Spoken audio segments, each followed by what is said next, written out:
special edition of the BKB podcast, Toe the Line, with my two wonderful guests, Smudger Smith and Paolo, the Italian stallion Lucci. How you doing, boys? All right. Gosh, we're all right. So I should probably explain, before we get into the action, what this exactly is. Basically, we're trying to bring together something which is a bit more hardcore based, bringing a more strength and knowledge in the sport. So we're essentially going to just talk a load of rubbish for about 2 hours and hope that you guys stick around. So we've got a bit of a list of stuff to go through in this podcast. We start off with the BKB 20 recap, move on to the BKB 21 predictions, and then from there it's fair game. We'll be talking about a few fighters to watch in 2020, and yeah, should be a fun one, lads. So we'll start off with the BKB 20 recap. If I can just get my phone here. So first fight, John Hick versus Azzy Thomas. I'll put it over to Smudger because I understand he's a Hick fan. Yeah, absolutely brilliant performance from John Hick. I've never really taken note until this fight. I was actually more looking towards Azzy Thomas in this fight, with him having such a good background as well. So, sorry, just for a little point here. Yeah, so it's a case of I actually thought that Azzy Thomas were going to win that fight, and I was very, maybe naive to believe that, because obviously it's anyone's fight. And, he turned it up on the night like he had done on the two other occasions that he's been a last-minute fighter. And without a full training camp, once again shown up. So I think he's very underestimated in the world of BKB, is John Hick. And I think that moving forward, he's going to be a hell of a lot better. After having training camps, he's going to turn it up more. He's going to come more prepared, and he's going to be giving people a hell of a hard time. Also, off camera, I do believe that he was quite. I don't know. His demeanour was quite funny, but quite endearing. You just expect him. He was quite. He's quite aggravated, but in a funny way. I don't know. He's one of them guys that you're drawn to. You want to see more of. So hopefully we'll see more of him in the future. And with the next fight coming up, I think it's going to be a great fight. Anything to add to that, Paolo? Obviously, as I say, Azzy Thomas was a Welsh amateur champion, very, very high-level boxer, very impressive performance from your standpoint as well. Yeah, definitely. Good fight. Debut to BKB. But as I said before, as we were chatting before off camera, for me, John Hick's performance was fantastic. He's had about 30 amateur fights, and that showed through. Everything was getting the jab going. Once the jab was going, then he unleashed his arsenal, bit more variety. His shot variety is fantastic. And that just showed when he that uppercut dropped to Azzy in the second round. Yeah. That was phenomenal. So he's got the variety. Brilliant. Yeah, the uppercut was smooth. It was well placed. It was well timed. It's a shot that we don't see much of, and he's done it quite a few times now. So it's nice. It's a refreshing change. 100%. I really rate him, especially the combination from moving from the uppercut into the hook, banging the head up, smashing it across. It was just a classy performance. I thought, if I'm honest, when we come in, I don't know what you thought as well, Paolo, on your prediction, but I did think Azzy Thomas had that one prior to the fight. But then when I saw them in there, it was a different kettle of fish.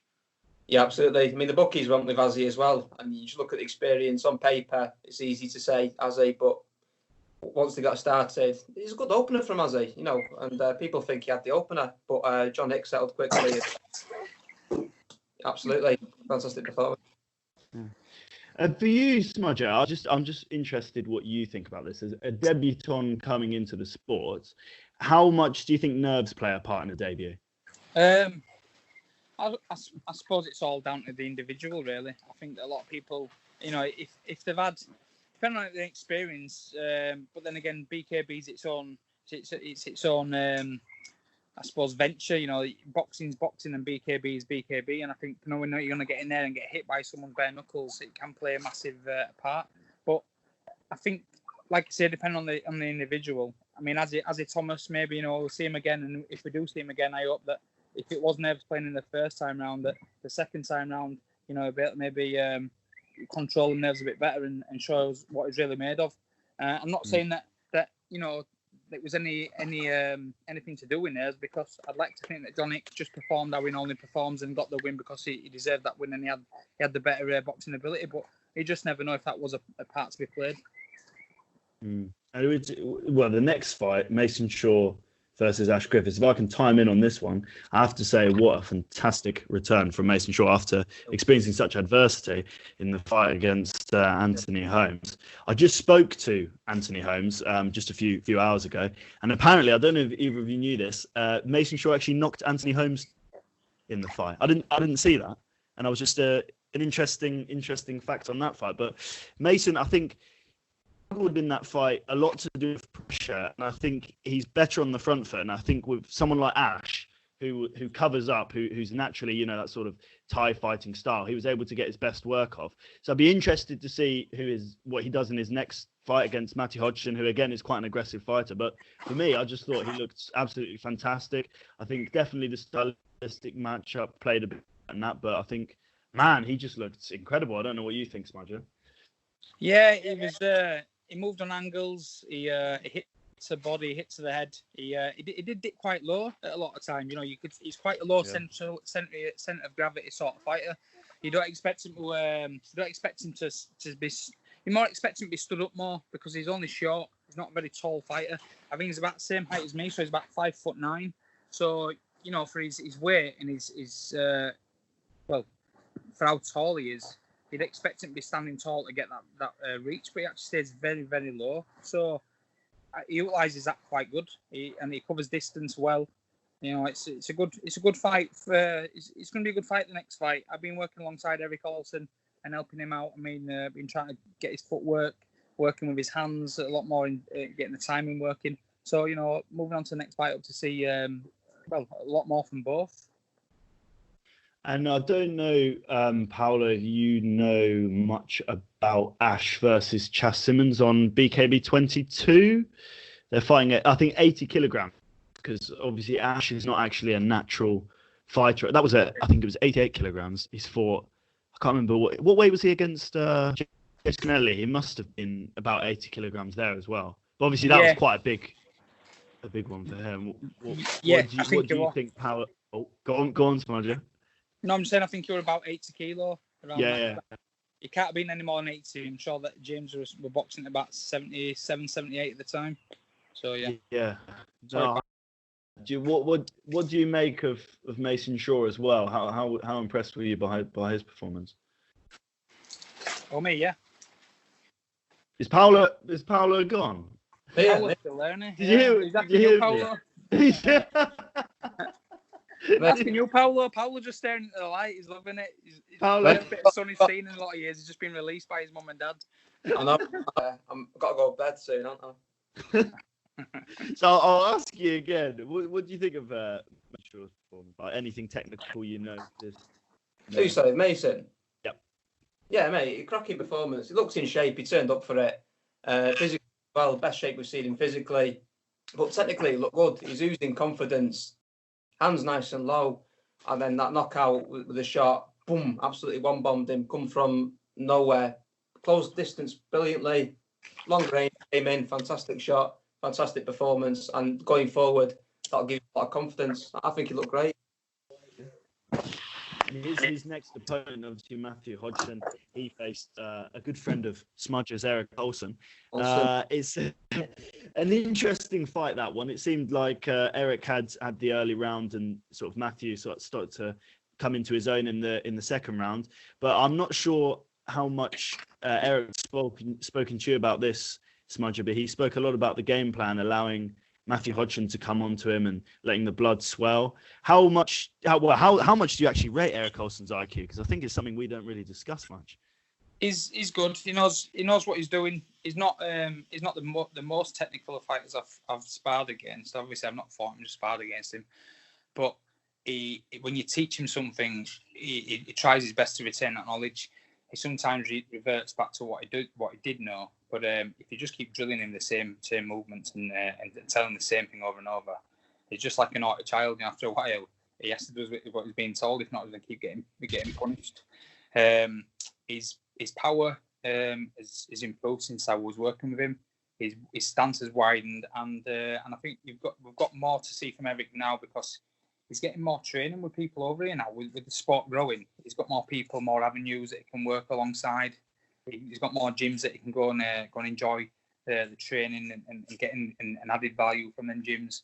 You know, he's in this last 2 training camps alone, he's been to, I think it's 3 different gyms that he wouldn't normally go to. So, you know, with Eric, he's evolving with the sport, which is great. It's a bit like Sean George, really. You know, he started off as a Thai fighter, pretty much same as what Eric Olsen has. He's been more of a legs guy, and now he's using his hands and solely his hands in training, and we're starting to see him just get better. He's been struggling with the Leeds accent, though, hasn't he, Eric? Well, he doesn't struggle. See, all hands speak the same language. Ouch. So much. Cringe. It's trying to be a bit beef, but we couldn't understand whatever beef because it's in the Yorkshire accent. So basically, you know, we've all got that trigger in us as a protective thing, where if you get caught too many times, after a while your body just starts to change up its ways, because you know we try to avoid them shots after a while. We kind of know what's coming, and pain is just a way of teaching you. Put your fingers in a plug socket once, you won't do it twice. If you do, you're an actual numpty. Imagine you doing that twice, or maybe 3 times. The plug socket would die. Right, so Jonny Lawson was obviously very good in that fight, lads. So, Smudger, Jonny Lawson's performance. Take it away, you're in his corner. Yeah, I was in his corner, mate. To be honest, I was proud of him. I think it was a fight that I always thought he was going to win anyway. And once again, that might sound sketchy being on camera now and just saying what I said about Robin, but it was a win that he definitely needed, just like Robin did. But I think that he deserved it more in the whole light of him, the lads he's fought. You know, he's fought some very, very tough opponents. Like who's the current world champion in Ricardo Franco. He's fought myself. He's fought Tony Lafferty, the likes of him.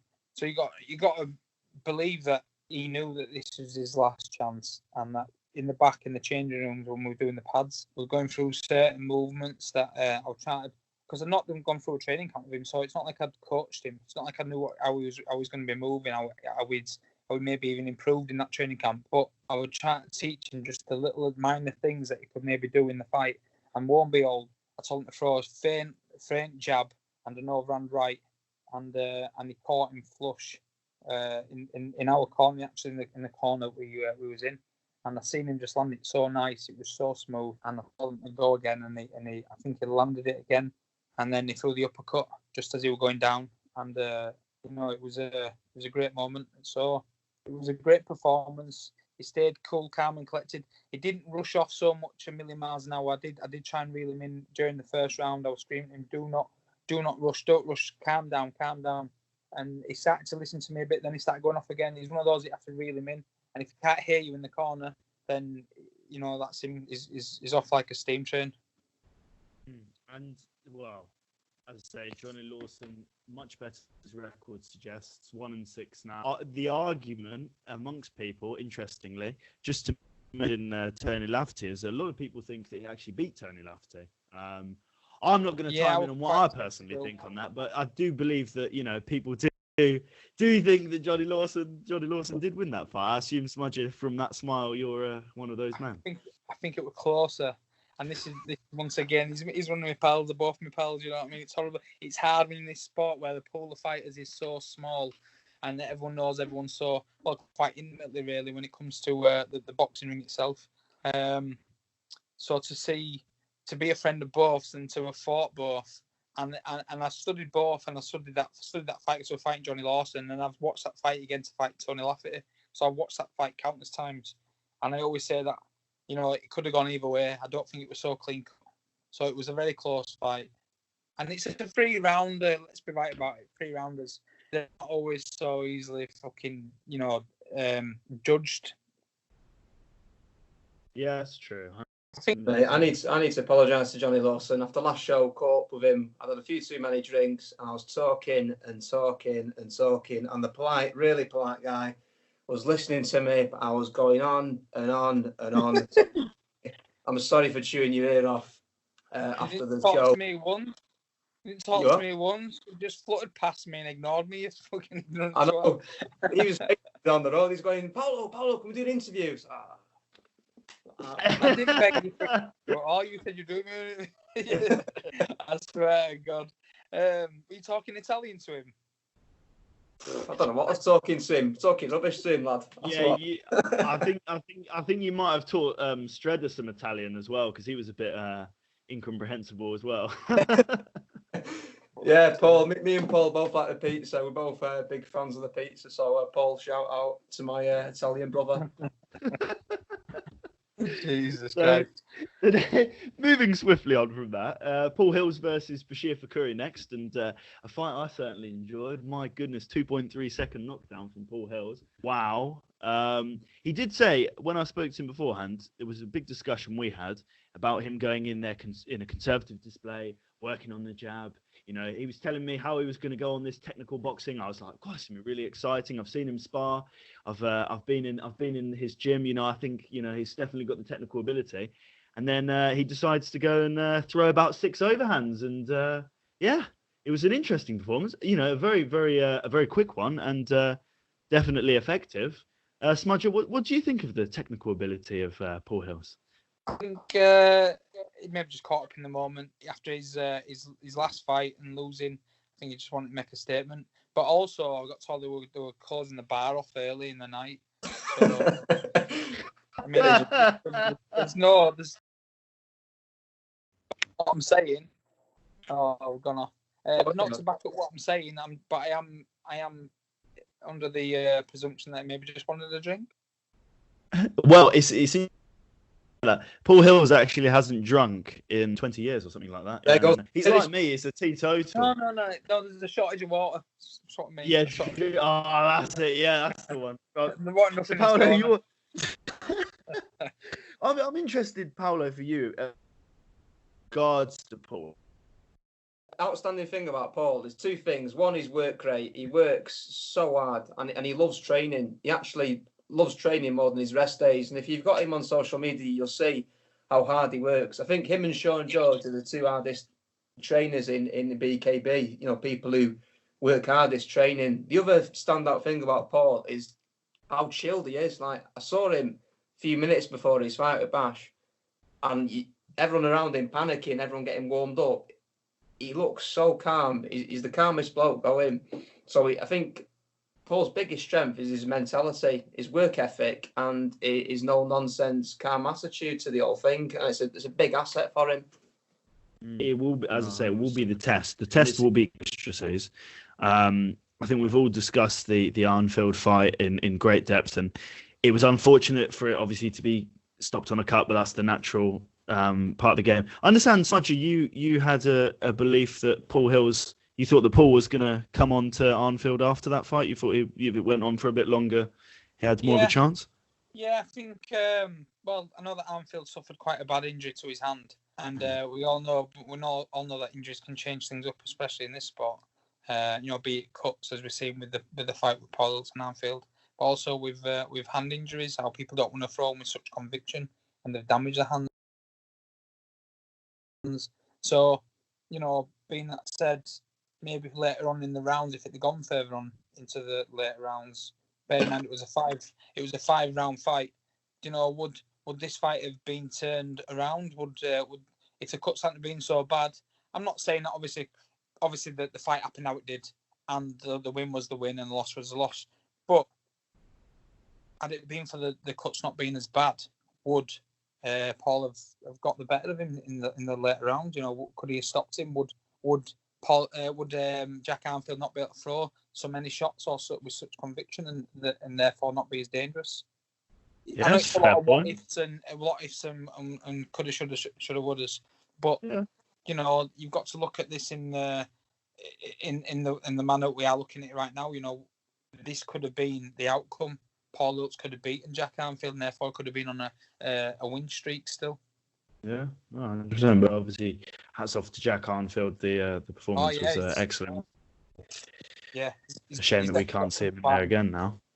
Yeah, but you know, he's chose his path. He's gone back to gloved, and I wish him well. You know, and I'm sure I'm sure he'll make his mark in glove boxing once again, as he already has done once, and I'm sure he'll get further afield than he did the last time round. Yeah.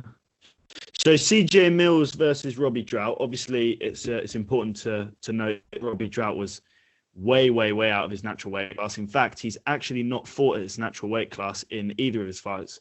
Against Trujillo, it was 1 weight class above. Against CJ Mills, it was 2 weight classes above. So I do really stress that we haven't seen the best of Robby Drought yet. However, obviously, we do have to discuss his performance. Paolo, your opinions on that fight?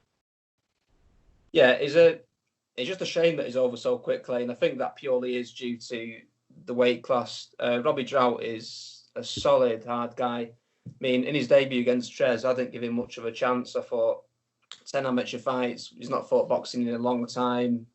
I thought against a champion like Trez, didn't give him a chance. Watching that, I was on the edge of my seat, mate. I had about 90 quid on that one, and I nearly cashed out because it was so close, and it's such a good performance from him. So I think it'd be a bit unfair to judge Robby on that performance because it purely was. He's over quickly and it's purely down to the weight. He's a solid guy. I don't think that's a valid fight to consider him off, if you get me. Yeah, no, 100%. I don't know what you think, particularly Smudger, focusing more on CJ Mills on his performance. How impressed were you? I'm getting little mixed vibes from you there. Yeah, no, I've seen CJ fight many a time so far. I've seen every one of his fights. I've been there live for every one of them as well. But I was in Robby Drought's corner. I'm the go-to guy for cornering. When there's no one else there, someone just seems to step up to the plate. So I was there for the corner. So I was obviously involved. I was wanting him to win. I was wanting Robby Drought to win that fight purely because I was in his corner. So there was no hidden agenda there. But I think that CJ was just too tall, too strong, too long, and he just didn't let him have his own way whatsoever. So it was one of them fights where he was pissing into the wind, and unfortunately he got his legs wet. No, 100%. CJ, particularly in this fight, I noticed a great deal of improvement in hand speed. Obviously, he's always had very fast hands, but my goodness, he looked very fast, especially for his weight. And I think he's going to, in terms of his physical presence, he's going to be a big challenge for any man in that division. And I do think that we haven't seen the best of CJ yet. And I really do hope that he gets a British title shot again, because obviously it was lost well. Apparently, this is what I got told, is I thought that was for his title, but apparently that was for a vacant title, the British title. I think it was super middleweight, and he obviously won the light heavyweight title against Ashley Gibson. So technically, he didn't really lose his title. He just lost it off lack of time off, because he obviously hadn't fought since 2016. So it'd be good to see him perhaps reclaim his title that he technically never lost. So that'd be a good fight as well. I'm not sure who would exactly get that. Probably the winner of Mason Shaw, hopefully, or Matty Hodgson if he manages to win. You know, a good fight there. But another guy that you've trained with, and a good friend of yours, Smudger, Rob Boardman. Obviously, another win, another defence of his title. His first defence of his title against Javier Trujillo. Yeah, shocked. Javier did a lot better than expected he would have. He trained down at Connelly's gym. I didn't actually train with him, so someone's giving you good information. But I did hear that it wasn't as technical, someone said, as we all thought it was going to be. But he certainly turned it on, and he can take a shot and give a shot. So I don't think we've seen the last of him, and I'm glad of that, because he's the sort of man that we need in this sport. Someone that's going to bring it, that's going to, I suppose, shock us all. We don't want to see people who we expect to win every time. We don't want to see people get an easy walkover. We expect to get a walkover. We want to see people coming in underdogs. British people love a good underdog. So when we see an underdog doing well, we're like, wow. I mean, and you got to understand that Rob Boardman's my pal. So I expect him to have an easy night. And I speak to Rob Boardman on a regular occasion, and Rob Boardman also thought we were going to have it a little bit easier than they did. But saying that, he might have been shocked in the first round, but he carried on through the full fight and got to the end. You know, it was a great fight. He didn't let it phase him. I wonder how much the sort of the open guard of Javier Trujillo might have had an effect there. Because obviously with the boxing is a side foot combination in comparison to a mixed martial arts, which is very much straight on. And obviously those shots were coming from, you know, weird angles that I don't think Boardman has experienced before in BKB. So I just wonder, you know, Smudger, for you especially, you've fought, well, Scott McHugh, I guess, is a particularly unorthodox fight. They catch you with shots that you're not used to when you're fighting a traditional boxer in sparring. Yeah, so say you used to get into a ring for the first time with someone who's never fought in a boxing match before, who's never done any sort of boxing training, regardless of being in a match, and they'd throw the shots a bit like my fight with Jeff Chiffins. So use that as a good example. So you just don't know what, where, or how it's going to come from. The timing is completely off, and therefore a shoulder drop or any sort of tell for a punch being thrown doesn't actually necessarily tell you that a punch is being thrown. So you can't read someone, and because you can't read them, they're unreadable, and therefore you don't know what's going to happen and how it's going to unveil itself. So yeah, I think as a fighter going into a fight against someone that's never boxed per se, maybe just done MMA fighting or whatever sort of a combat sport, it certainly does play a massive part. So yeah. The best fighters we have in BKB, the ones with the big amateur experience, the pure boxing experience, and that's what you get. I think the more successful guys are the pure boxers rather than the guys who dabbled in a bit of everything. Yeah, but you understand against what you're saying there, we've got one fighter to an exception there, which is Ricardo Franco. Yeah, pound for pound number one, isn't he? So and there you go, and he's also pound for pound number one. So I think it's all on individual merit. Once again, we're all different. We've all got different timing and speed, quick twitch fibers. We all train differently. We all work more on one thing than we do the other. No one works exactly the same. I don't care what anyone says. Unless you work into a timetable and you're in the same training camp, you're not working the same, and therefore you are different, no matter what. To time in on Paolo's point, 2, 3, 4, which, if I'm probably mistaken, it's good. Sweeney, good. Rob, all extensive. Nice. I think Tierney and Rob, both England. I think it was a Three Nations for Jimmy, and James Connelly obviously had about 75 amateur fights and had a very good career. So I am in, particularly from your standpoint, Paolo, why you think, obviously you're an unlicensed boxer, so this is an interesting question for you, but why do you think that the amateur style transfers so much, I'm going to say better than the unlicensed style? I think amateurs, you taught hit without getting hit, great footwork, and it's about, we're not getting robbed. You can't even look like you're getting hit. Like Andre Ward always says, clean, straight punches, always over scrappy affairs, because they're the point scorers. They're the ones that stand out. So I think the amateurs do better, mainly because they're lucky not to get hit. And in BKB, you get hit once and it can be over.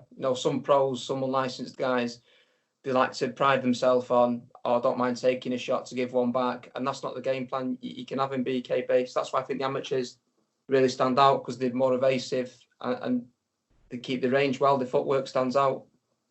100%. Yeah, perfect. That's why Paolo works for Toe the Line. He's a genius. You see that technical knowledge. Without pay at the minute, so he's volunteering. That shows volunteering as well. I'm actually paying money. That shows passion.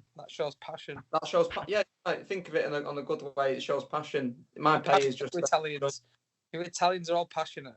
Passione. Look there, as much as we. There's my passion there. What you done to the English flag, the British flag? Have you put it in the wash? Have you mixed it with fucking other colours? Oh, that's that one you made earlier. Earlier, yeah. That's my racist one that I get out on St. George's Day. It looks like a Norfolk flag with the two together. Yeah, it looks like you've done a tie-dye on your fucking flag, you twat. Yeah, put it in the wash with all the different colour other countries. It come out an absolute mess. No, that's what my England first rallies. Right, for this fighter, we'll start off with Connelly versus George. It was if we compare it, we're not going to compare it just yet, but in comparison to the final, that semi-final, that was arguably the most impressive performance of the night. A lot of people coming in. Connelly hadn't actually I think it was 4 fights coming in. He's now got 6 that's coming in. He hadn't actually dropped anyone. I had people telling me, "Oh, Connelly doesn't have power." You know what I mean? Just the usual speculation. And then he comes in against George, who's got a notoriously excellent chin, and drops him. Was it twice or was it 3 times? Yeah, I think, actually 3 times. I think. Yeah, 3 times. 3 times. I'm sure it was. Yeah, and yeah. So what do you think? What do you think about that match? Bloody mental. Yeah, I always had James down to win that fight. And it's not to do with me being friends with him. I've shared the ring with him. I ain't shared the ring with Sean George. It really, really beats me up because I want to do some sparring with Sean George. I'd like to say I'd love to fight him, but I don't think that's ever going to happen now. However, I just know that once again, very long rangy, good amateur background, knows he's got good footwork, good timing. So yeah, I just had him in a 3 round fight. He's just too strong. You know what I mean? And you can see the size difference in the fight itself. I mean, if you look at Sean George, he's very muscular. He's not got an ounce of fat on him. And you always say the smaller people that are muscly look quite large, and he did look quite big. Yeah, but he's nowhere near the same size as James Connelly. You put me and James Connelly outside of each other now, and you think, fucking hell, they fighting each other. Even if I was muscly, I still don't look as big as he is. But James is very strong, and over 3 rounds, you're going to struggle to beat him. I mean, Dan Chapman is the exception, because Dan Chapman, fucking hell, he's got good footwork, timing, explosive power. Explosive power is out of this world. He's unreal. Yeah, so, you know, unless you've got them attributes that Dan Chapman's got, you're going to struggle with James Connelly. 100%. And moving swiftly on to Conor Tierney versus Matty Piper. Going to you, Paolo, on this one. Your thoughts on that fight? Well, no disrespect to Matty, but potentially the weight was too high up for him. I think Matty would suit a lower down weight. You know, this is purely professional criticism, but you know, I thought the shape he's in, he could be better at a lower weight, and I've heard he does fight at a lower weight. He does, yeah. And I think he struggled, especially such a tall, rangy Conor Tierney. What's Conor, about 6 foot, something like that? He's very rangy. 6'1", I think he is. It shows like it looks about 6'4". He's 6'1". You see it binos to look at top of your head, you twats. You know. So I think, you know, Matty was game. He started off aggressive, which was good to see, but eventually, as the potentially class difference showed, and you know, kind of started to take over quite quickly. But no disrespect to Matty, I think he's definitely could be good at a lower down weight. But I think Conor Tierney's just a class above. 100%. And obviously the final, it's an interesting one because the discussion really lies on 2 points. There's people suggesting that obviously Connelly had taken a great deal of damage in comparison to Conor Tierney coming into the fight, which is a fair point. Obviously, Sean George and James Connelly was a lot more competitive a fight than Conor Tierney versus Matty Piper. There's the devil's advocate to play to say that, you know, that is the nature of a one-night prize fighter, and he can only beat who's in front of him. My personal opinion would probably lie with that. Obviously, no disrespect to James Connelly in saying that. Obviously, I think I'm not suggesting that if they were fighting under, you know, a single fight on a single camp, that it would, you know, that James wouldn't win. No doubt at all that it would be an extremely competitive fight. But I do think, although that is definitely a just criticism, suggesting that obviously Conor was coming in as you know, a fresher foe, it is the nature of that competition. Right, so I don't know what you think as well, Smudger. What on that? So yeah, I'm with both, mate. I think that I do believe that Conor had a good performance, but I also know there was a bit of needle going into this final, and therefore I do know that James just wanted to get the job done, and he's a great fighter, as I've said before. But so is Tierney. You know, I can't take anything away from his performance and his skill set. But James was lunging in, and he was overreaching, and I think it's just what they both want to knock each other out. Just one come naturally, and one was being forced. However, James went into that fight, and he wasn't the same fighter. We've seen him against the likes of Ricardo Franco over 7 rounds. You know what I mean? Once your adrenaline dumps, it's dumped, and that is that. And you can imagine over a 7-round fight when you ain't got a break in between, you're okay for the full 7 rounds. I used to break that down into 2 different fights. So if you do 3.5 rounds and then 3.5 rounds and have a good 15-20 minute break in between, you can guarantee that the second half of that Connelly and Franco fight would have been completely different to the actual second half was the first time round. So if you put that into perspective, then you'd see that what I'm saying is true. One had more time to rest, and one had a little time to rest, but was still pumped from the first fight. And one were more damaged, and one wasn't. And once again, I ain't trying to make excuses. I'm not asked for making excuses. You know, things are what they are. But I would definitely like to see a rematch. I think the rematch is what a lot of people want to see. A bit like the Franco and Sweeney fight. A bit like Conor wants a rematch with Franco. You know, we all want to see these rematches, and these rematches need to happen. Are they going to happen? Maybe not. Would we like to see them? Yeah, of course we would. Matter of how they fit into the schedules. Yeah, I just think with that fight, I'd love to see it again. I think, if I'm honest, I think James Connelly is very much the top tier of talent. I think there aren't too many people that could beat James Connelly. I do honestly believe, without sounding too controversial, I do think he could really I was a draw. Yeah, whatever. Yeah, I was a draw. James Connelly won that fight, of course. And I do honestly believe that James Connelly could really, you know, he could be, you know, 2-weight, 3-weight world champion. We could be looking at a future legend of the sport. And I am fascinated by that fight, but to, again, play devil's advocate, and just because no one else defends Conor Tierney, and I have to play devil's advocate, he has obviously taken a lot of damage to his hands. So it's a suggestion of, does he take the back step, which in his head is a step back because he's already beaten him, or does he go on and fight someone else and elevate his legacy? I don't know what you think, Paolo, about that. I'll say that it's what the fans want, what makes sense. If everyone's asking for the rematch, then he's not got a lot of choice. It depends a lot more on the public. Definitely the fighter's got a say in it, but they always say they always make the best fights are the fights that people want the most. And if that's a fight that people want the most, it's only the same as, once again, like I say, why does Jimmy Sweeney get a shot at the title once again? Well, he does, because that's the fight that people want. Why would Conor Tierney get to fight Franco again? If the people want that fight, guarantee the people will get that fight. So it all depends on what the people want.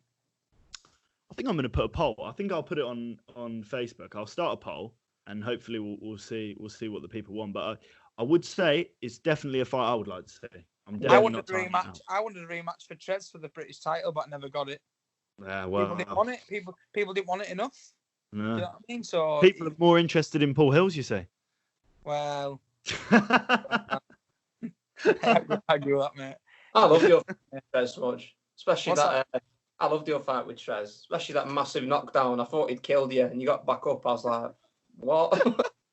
You genuinely dropped dead, and when you stood up, I thought, what is wrong with this guy? But that was a cracking fight. I think the stoppage at the end was a bit iffy. Yeah. Well, you know what, mate? We'll live and we'll learn. And the next time I shouldn't leave it to the ref or the judges. But just spank him out next time, lad. Just a special shout out on that card. I just wanted to say to Clive Allison, who I think might be watching this at some stage. He does watch the videos. I thought it was a good performance from him. Just before we go on to the predictions, I think beforehand in the pre-fight meeting amongst the media and staff and so on, there was a big discussion on taking points. We had there was last cards and the card before that, there was a little bit of leniency towards taking points, quite a few warnings. And I think, if I'm honest, I think Clive Allison really took control in that card. And I just wanted to basically give a big shout out to him. So I'll say something actually. I didn't like Clive. I actually fucking despised him. But listen, and he's a big guy, you know. So for me to say this and go down to the show and actually have to watch my back, but I've warmed to him and he's got better. He's as fighters are improving, I suppose referees are improving as well. It's a new sport, and we've got to understand that, you know, we've got new rules, even though they are the same rules. There's still new rules. We've got 20 seconds to count, and you can't hold that back at heads, and you can't do this, you can't do that. So yeah, I think that Clive's got better, and I'm actually liking how he's holding his own in there now as a ref. So well done, Clive. And he hit me with a body shot at BKB 18, and I genuinely I couldn't breathe. So that's why I had to shout him out there. Fuck you, Clive. Don't hit my mate. I hope you're watching this. On another note. So moving on to BKB 21, obviously we'll be breaking down our own predictions. I have to do this fairly quickly because there's a lot of fights to get through, and we've got some exciting discussion yet. So Holmes versus Rice, very quickly. Who you think's going to win, and a couple of lines on why Smudger. I haven't really watched much of Rice, not yet. I don't think there's much content out there for him, but I've seen a bit of Holmes. And am I wrong?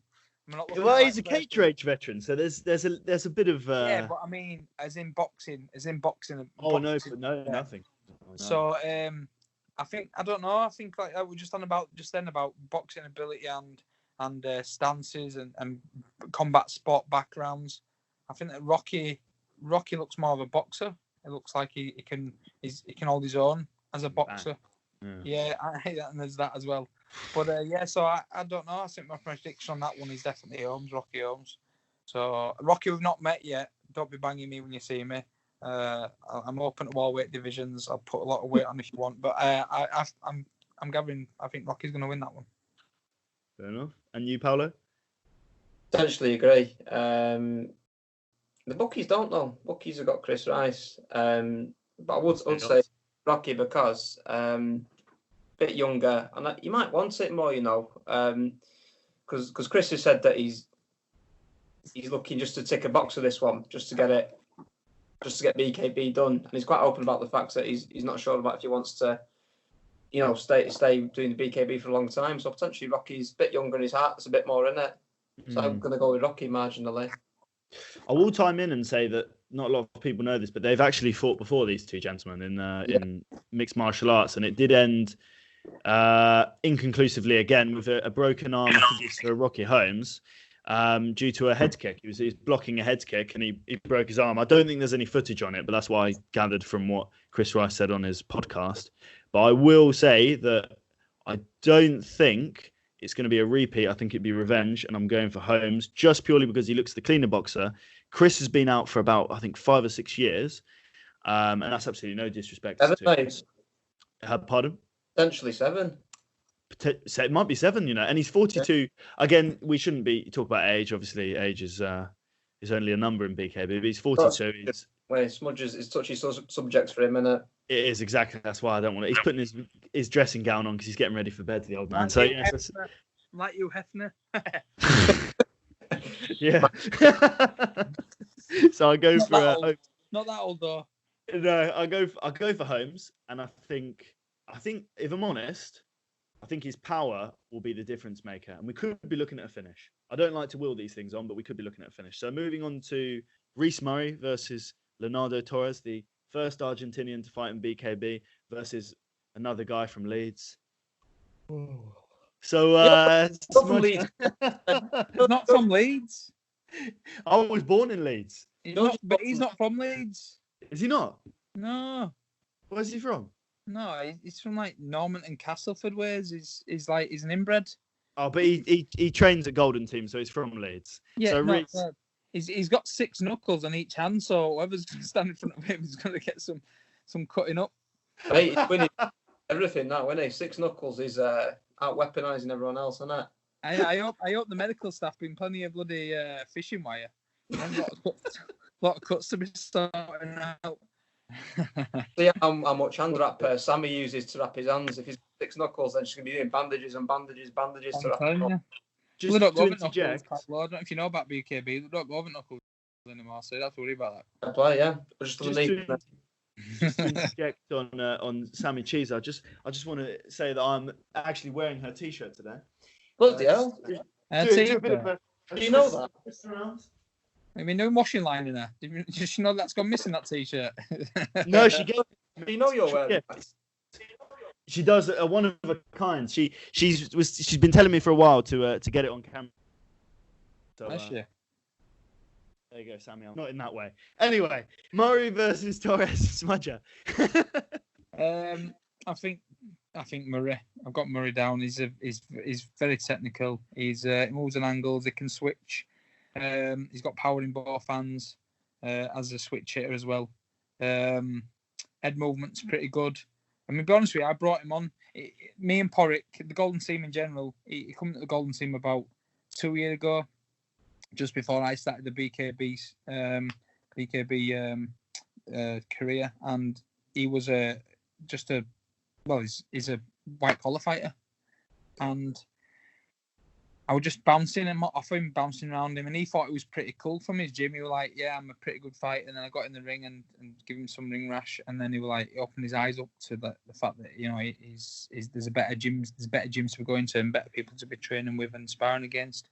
So he started making more of an effort and getting over. He's now got his license to drive, and his foot is over a lot, and he's improved exponentially, really. So yeah, he's definitely one to watch out for. Whether or not, no one really knows when you get into that ring if you can take a shot bare knuckle. So it's all on that.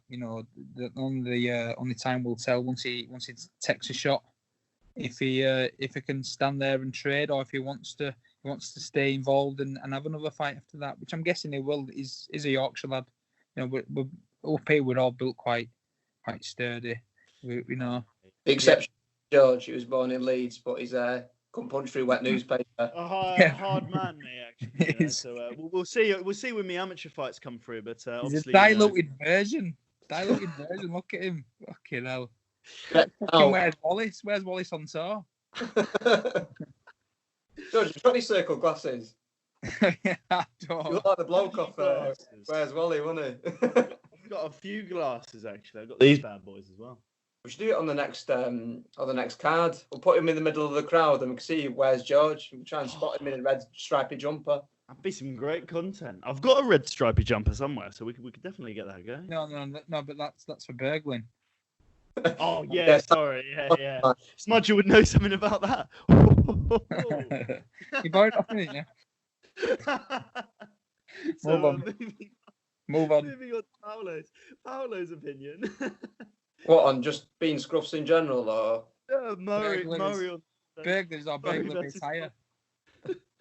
Burgling. I buy my own clothes. Unlike George, he robs them off Sammy Cheese's washing line. Yeah, but he buys them off. Buys them off those that have been shoplifting. Oh, does he? Yeah. No, you. I buy my clothes, off shoplifters. Yeah. I can imagine George messages the fighters. You know the odd messages that fighters get saying, "I'll pay you $1,000 to beat me up." Well, let me just tell you this: if he's wearing Sammy Cheese's t-shirt, I wonder where he gets his clothing from. Just saying when you're begging it. As I say, me and Sammy are very close friends, and that's how I got it. So, Paolo, we've got to stay on topic here. Boxing friends. Paolo, Murray versus Torres. Murray, I've heard good things from Smudge, and he just looks a hard bastard. He's got a streamlined head. He's got a really streamlined head. It's really weird. It's like it narrows off in the middle. Weird. Run fast then. He runs very fast. Yeah, when I'm behind him. Olsen. Yeah, I'm not sure why you're behind him. My innuendo's shite. Your innuendo's shite, mate. So Murray versus Torres for me. I've had to look at both of them. I haven't been able to find too much on Murray. I was only able to find, I think it was a caged boxing match. But he looks a technical boxer. Torres obviously coming from the mixed martial arts background. Usually boxer prevails in that. And, boxer. I think I have to go for Murray again. The next fight is we know who one of the opponents is, but the other's a bit all over the place. Darren Godfrey. It was supposed to be against Darren Hendry, and then obviously he got stabbed up, which is fantastic news. And Fucking and then Gibson came in. Ashley Gibson, the great Ashley Gibson, who takes a fight on any notice. Your opinion, Smudger, on, let's say, Darren Hendry versus Darren Godfrey, because I think with the recovery time of this wonderful pandemic, we should really see Hendry versus Godfrey. Darren Hendry. Got Darren Hendry on that. He's once again, he's a very, very good fighter. He's a very good boxer. He's very strong. He looks very muscly, doesn't he? But I suppose that's not always a good thing though, because you're providing more oxygen to more muscles, you can burn out early. But and he had his own way in the last fight, didn't he? He didn't have it any other way but his own way. So maybe if Godfrey brings that, that bit of a battle and gets him into later rounds, you just never know. I'm not saying that Darren's going to lose, but I expect that he will win. You just never know, do you? You just never know someone's conditioning. I mean, if Darren's going into that fight expecting to win early on as well, maybe that could be a chink in his armour. Don't get too complacent. Make sure that he's ready for the later rounds. Darren does boast to me that he's got very good stamina, but I'm not sure he's talking about BKB. Knowing what I know about Darren now, I know that he's probably not on about in the ring. He's probably on about in the ring. Like childish schoolboys, aren't we? Like childish schoolboys, aren't we? Fucking hell. Shout out to Darren. One of my favourite people. Says he's funny. Everything he says. What about you, Paolo, on that fight? Yeah, it's got to be Desler all day. Desler. I think he's what's quite underrated is his boxing. I mean, he won Haringey Cup. I don't know where Haringey is because I'm not Southern, but apparently it's a good box cup. Yeah. He won that, and he's unbeaten as a senior, as an amateur. So I really rate his boxing, and just because you see him and think he's a big guy who bangs people out, you underestimate his boxing. But I really rate him. I think so. I think his tan wins that fight. His tan, mate, innit? Great tan. Wins that fight. If anyone's going to win a fight by anything other than boxing ability, it's going to be him and his tan. By his tan, yeah. If you could take his tan off and throw it in the ring, you don't have to do nothing. Pound for pound, wasn't it? Pound for pound beater. Especially against me, I'm fucked. Can't pay a limit. Look at me, yeah. So, hey, I'm meant to be Italian than George. That's true, actually. Oh, I'm Polish though, so I mean, Smudge is really the only pure English bred. Or are you even? No, you're not even purely English bred. Where are you from? Irish. Irish. Yeah. Actually, before we go on to Godfrey and my opinion, which is obviously the most important opinion, Smudge, you understand you have actually gypsy roots. Yeah. On my dad's side. Yeah. Beans and McDonald's. Yeah, and Price as well. Actually, Prices as well. Yeah. We're talking real gypsy roots, so you just watched Snatch a few times. I watched Peaky Blinders, and I just thought I'd just adopt him as my own. But I've heard a few names: Price, McDonald's, and Beans, and yeah. So, but yeah, I've got on my dad's side. Yeah, my great grandma was Price as well. My great grandma was Madonna. My granddad was Madonna. My granddad was Bean. Married into the Beans. Yeah. So from Santry. Bloody hell, man. So Santry and Crumlin. Yeah. That's some. As I say, as a man who enjoys, I have watched a number of documentaries on gypsy bare knuckle boxing. I wouldn't say I'm a fan. Those are some legit families. I've seen them all on the Knuckle documentaries and stuff like that. So fair play. I won't mess with you. So Godfrey and Hendry. I'm going to say Hendry again. Although I'm going to time in and say that Godfrey, as I say, kickboxer England, good kickboxer. And I do think that he has a good chance to upset the odds as well. I am going for Hendry, but I would say that Darren Godfrey could be a dark horse in this card. And I just think he's. I think we shouldn't underestimate him, but I would say that Hendry is definitely the cleaner of the boxers. But as we've said in the past, it's not always about technique. It can just be one shot wins it all, and he certainly carries the power. Darren's, he's got 2 wins by knockout, so we'll see what happens. But moving on, Gavin Curragh versus Joey Vaughan. Obviously, Joey Vaughan, an ex-pro boxer. Gavin Curragh, a very credentialed amateur boxer. Your opinions, Smudger? I've got Joey Vaughan on this one. I've seen a bit of training with Curragh, and I just don't think he looks like he's got that spark. I'd like to see him prove me wrong, because I'm always open to being proven wrong. But I just see Joey Vaughan as the more experienced fighter. Has he had 10 fights, Curragh? He had 10 fights. I think he's 10-0 unlicensed, and then as a glove pro, he's 3-2. Yeah, I mean, they against journeyman though. I think that's Joey Vaughan. Vaughan. Yeah. See, I suppose he's also an unknown quantity, isn't he? No one really knows. I mean, I've not looked at him on BoxRec. I've not really cared to yet, but I think Joey Vaughan looks like the guy that seems more up for it. Yeah. You know, normally the guy that's more up for it puts in more effort, more work, more ethics, comes to want to win and not just to take part. You know, and I suppose it is taking part that's important, but you know, we all want to get that win. The person that's got the more drive to win normally puts the better performance on. Yeah. What about you, Paolo? I think Joey Vaughan as well. He's the favourite. On the similar note, just saying because I said so, you lying bugger. I'm joking. No, don't know what he's talking about so much yet. I actually told him before who they both. So, what know this watching or listening is that before this call, before we started recording, Smudger asked who everyone was. We said our opinion. It's kind of true. Lying bastard. And then he turned around to Paolo, and poor me, he's got nothing to say because he stole all my thunder. Joking. I do agree with Smudge on this one by coincidence. I do Joey Vaughan. The only thing is, Gavin, advice to him would be if he starts quick. Joey has been caught cold twice in his pro career and has been stopped in around. Now hold on, before you say that, you know, that doesn't necessarily say much about a fighter. That can be a bad night, that can be a combination of things, so no way slagging him. Better fighter. He has been, absolutely, very experienced, 36 amateur fights, which is great pedigree. 10-0 unlicensed, so he is a great fighter. He's genuine, pro fighter.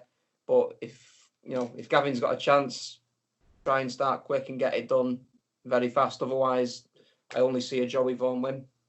Yeah, I mean, I'm gonna again. Unfortunately, so far we've all gone for the same people, but I'm gonna go as well for Joey Vaughan. His style, I know his style is very interesting. He's I compare him to a similarity to Jan Chapman. He's the low lead hand. What? Always following what we're saying, yo. No, I'm not. The lead, he's got a low lead hand. His footwork, we talked about the importance of amateurs and the footwork involved. He's very elusive. I'd like to think that he's the more clean of the boxers. And I understand he's been a little bit more active. I'm not sure why there's a minion on there.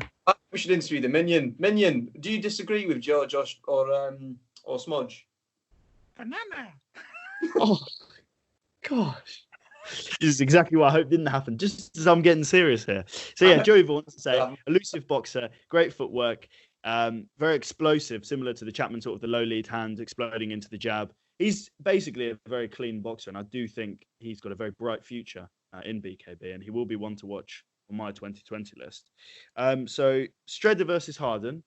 This fight sort of got called off, and then we're not exactly sure. He obviously had an injury. It might be back on because of recovery time.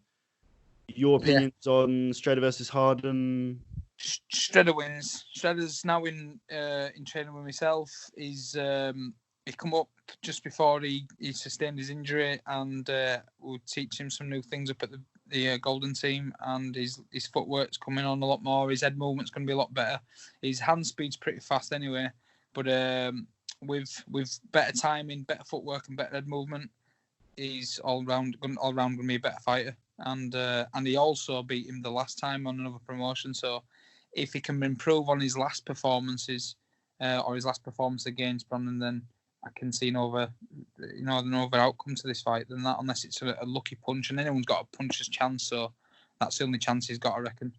Yeah, I agree with that. I mean, Paul's, speaking to him, I speak to him quite a bit out of this, and he seems really determined for it. He seemed like he really wanted to get back on the winning column. It's no secret his last 2 performances he wasn't happy with, and he was really motivated this camp, and he has gone through a lot of things, pushing this camp on, and he's really looking for the win. So he's really motivated. I think he's got the boxing pedigree. So yeah, for me that was Stredder win definitely. But then again, Brandon Harden's top lad, good fighter. I really enjoyed their first one was a bloodbath. I really enjoyed the first one on the other promotion. It looked like a cyborg, didn't it? Yeah. Like a fucking cyborg. Well, he's on that. Yeah. Coming down his eye. Yeah. Mental. Before I got involved in bare knuckle, I saw that picture of Paul on a newspaper. Say a newspaper. It's the Sun, so can't call it a newspaper. But I saw that picture of Paul and thought, zombie man, you know what I mean? That was from a knee, That was from what, a knee? Yeah, he went down on a slip. And if you pause the video, he went down on the slip. And Brandon's knee goes into his eyebrow. Yeah. As he's down, so that's why Dirty tactics. Obviously wasn't intended. No, of course. Something Smudger loves to do. Oh, no. I love Brandon, top lad. Yeah. So, on that one... Though, Josh, I don't wear his T-shirts, though, like you do Sammy Jesus. I'll wear all the fighters' T-shirts. I have an Eric Olsen T-shirt. I have a Smudger Smith flag back there, actually. So I'm a big representative of all as the neutral voice of BKB. You put that in your window of your car when you fly. Yeah, I will 100%. No one will go near you. No one will say a fucking word. I clean my car with my Smudger vest. Yeah. No one will say a word because no one knows who you are. So Stredder versus Harden. Stredder versus Harden. I'm gonna go again for Stredder like everyone else. Oh, bloody hell. I'm sure the next fight is gonna be different, but for this one, I just think in terms of technical ability, Stredder is up there with the very best. His hand speed is again absolutely unbelievable. The only thing that holds him back is a little bit of damage. Obviously, there's a quite bad bit of scar tissue above the eye, and that is what will hold him back potentially in a scrappy fight. So Harden could, catch him with a wild hook. He's quite an aggressive fighter, and this time it might be the end of it. But I would say as long as Stredder keeps his distance and keeps him on the end of his jab, I would say Stredder all day long. Ask Stredder if he can pop an egg in his bicep though. Can he not? Nah, I struggle, man. I was chatting to him last night about it. He was screwing about it. Smudge, you've set me up. I went to me and went, you just can't do it. It's impossible. I went, no, it's not. I did it. No, you cheated. I went, I fucking didn't. So, and in fact, I challenge us both to do it tonight on video and put it. Mate. You've got to squash an egg. I'm a vegan, mate. I refuse. No, but after you can get an Easter egg. That is an Easter egg, it's not that. To be fair, I've got some big old biceps. I think I can get it done. What are you talking about biceps? George is about 6'5" and weighs 60 kg. What are you on about biceps? Oh yes. You look at you were the same as one of my legs, Paolo. So moving on to a fight that I know for a fact we're all going to have different opinions on. I know for a fact because I know what I'm going for and I know what Smudge is going for. Lilly versus McHugh. McHugh, I just think he's the underdog in the bookies, but I just think he's a monster. Yeah. He's not going to be drained like he was. What was he? 69 kilo recently. He looked like a smackhead, didn't he? Yeah. I think he were on smack to get down that weight. I got him to brown. I seen him shooting up in BKB VIP lounge toilets. Right. But I sworn to secrecy, and he offered me Cadbury's cream egg on Easter Day, but she didn't give me. Cadbury's cream egg. He's not brought it to me today, so I can say what the fuck I like. Scott McHugh, you little rat bastard. You want me cream egg? We're shooting up brown to get down to 69 kilo. No, I'm joking. No, he was very drained. He worked his fucking tits off to get it down. I know that Jim was chewing at the bit in because he was struggling with the weight, and he guaranteed to get down that weight, which is rightly so. Jim's within his right to carry on when he's giving that fight that weight. But it was still the wrong weight decision, weight category to go down to. But he did make it, so he delivered on his promise. However, it was it was certainly something he's paid for. You know, and you'll never see him down that weight again. I think the minimum you're going to see him now is 74, 73 kilo minimum. Which is a good weight for Scott. And that fight against James Lilly, I think James is definitely 100,000,000% the more technical fighter. Yeah. But I don't think it's hard enough to stop McHugh, and to stop McHugh in 5 rounds, you know, it's a tall order, and I think that if you're not stopping him, then he's going to keep coming back at you until he hits you with one big shot, and it's that one shot that hits you that's going to hurt you and daze you and knock your fucking senses for 6. So Lilly just has to be very evasive, and if he's evasive and he can stay away from Scott's shots, then you know he's got a chance. But if not, then Scott's got him all day long. I'm going to go against the mould and go for Lilly on this one. I think the technical ability is superior. I think even McHugh, in fairness, would probably agree with me on that. Obviously, he's a massive banger, and I think he's improving drastically every single day. And I do genuinely believe that Scott McHugh will go on and become a champion, no doubt in my mind. Just I believe that this will be a hurdle, and I think Lilly is the cleaner boxer. I think he's evasive, he's hard to hit, and I feel like he's not. I don't think he's going to march down on McHugh, and I don't think he's going to let him march on him. So I feel like I think he's going to control this fight, and I think he's going to show his technical boxing ability. And I just think Lilly's got it all day. But you know, obviously McHugh is a good friend of mine, and that's the second time I've gone against him. So there you go. That's gutting. Sorry, Scott. What is that sound? George, is that you? Just stop. It's George's pet. It's George's pet dog. He's taught it how to say shit. Under the same. Is that Minion? No, fuck the Minion. Minion's got to go do some fucking criminal activity. Oh, he's like a shit ventriloquist smudger, isn't he?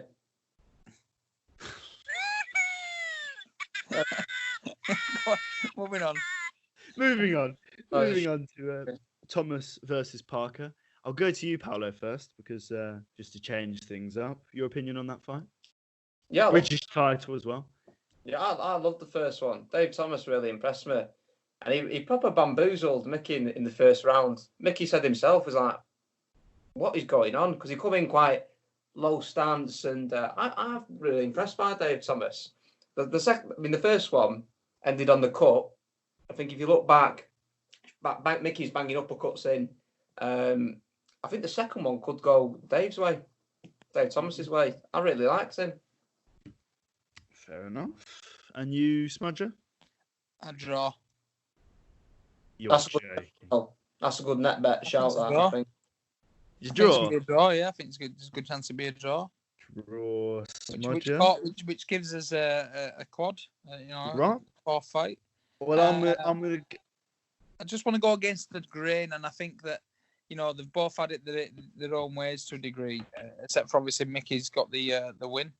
I just believe that they're gonna come to loggerheads, and they're gonna find themselves in the 5th round, each wanting it more than other, and it's gonna be a draw fight. I mean, look at that 3-rounder with Ben Grumble and fucking Tony Lafferty. It happens over 3 rounds. Why can't it happen over 5? Yeah, I think for this happened with me and James Connelly. It just happens in 5-rounders. Yes. A clear draw. Yes. Just saying.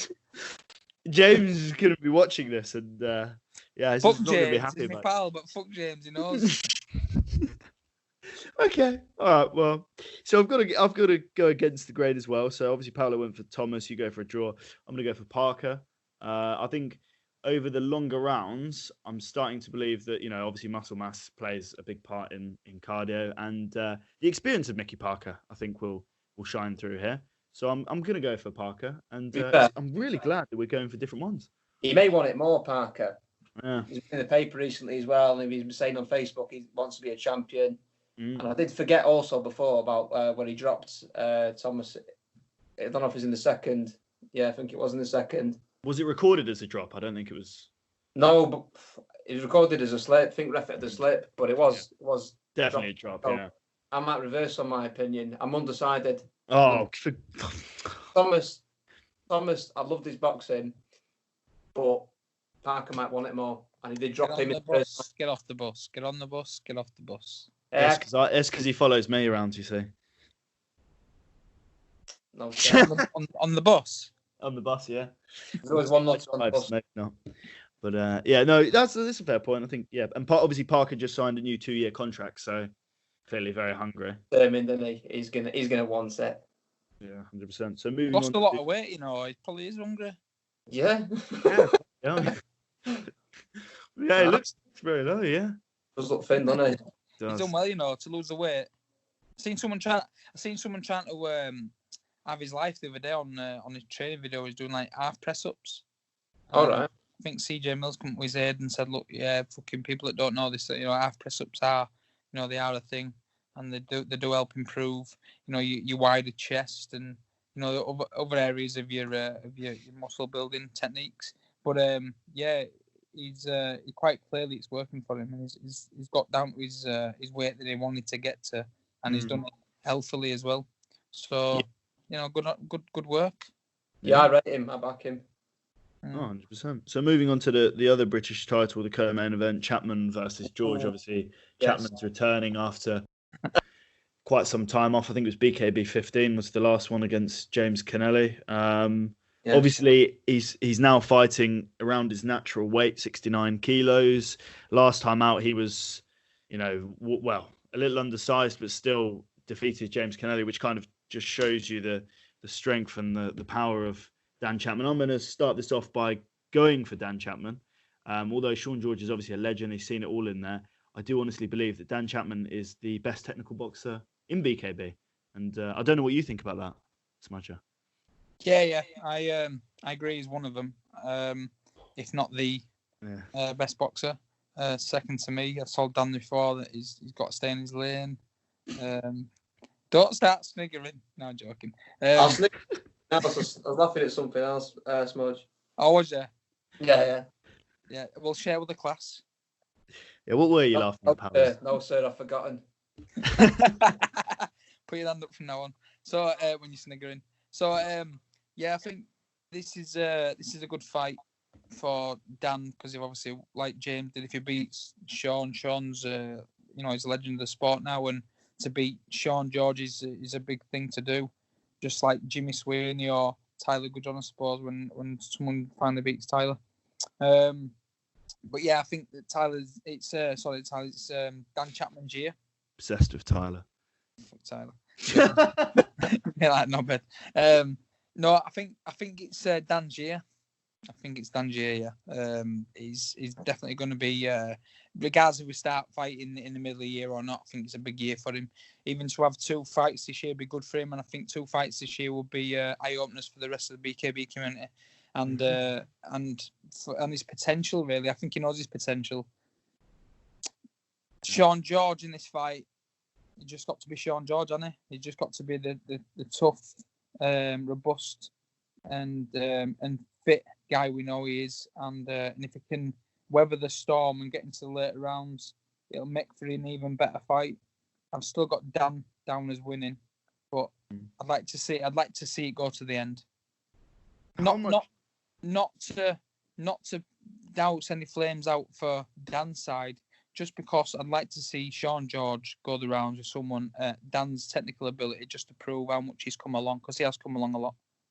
I'm interested on this question. I'll throw it over to Paolo on Sean George. He's obviously, coming towards the latter end of his career. How much longer do you think he's got left in the tank? It's an interesting question because, you know, the point comes from, is his career, you know, sort of tailing off a bit. He was going to retire, you know, before the last fight, wasn't he? And if you look at I think he's got 2 wins from his last 7. You know, the rest weren't losses. He's had draws. Yeah. So, but 2 wins from his last 7. He's got plenty left in the tank. He's a warrior. He works hard. He has got plenty left in the tank, but obviously past events are putting question marks over that. Well, it's a fair point. I think he's definitely he's drastically improved over his last few fights, and that's obviously down to Vince Cleverly, who's been, you know, a huge part of his camp. And it's a shame this improvement's come so late in his career in BK. Yeah, He's a legend of the sport. He's one of the founding fathers of the sport, you could say. Oh, he is. He's a legend, yeah. Yeah, I really rate him. Possibly the hardest working fighter we've got. Yeah, I think so. I'd agree. I just do think it's Chapman's year. Chapman's coming up. I think it's time for him to take over. Mate, youth Commonwealth gold medalist. Yep. You've also got to understand that Chapman's got youth on his side. Yeah. And he's not he's not taking as much damage, nowhere near as much damage as Sean has over the years. And once you've been knocked out a few times, it becomes, or even been knocked down quite a few times, it becomes a niggle on your mindset, on your mental ability to take them shots and continuously move forward. I think inactivity will affect Dan the Tall. I mean, as of today, it's been 491 days since his last BKB fight. All right, fucking hell, you guy that fucking announces things on Big Brother. Oh no, mate, I knew that anyway. I just counted that in my head now. I've not planned that stat before. I just thought of that now. Yeah, Good looking at my notes. 69 in the Big Brother house, and the chickens have got loose.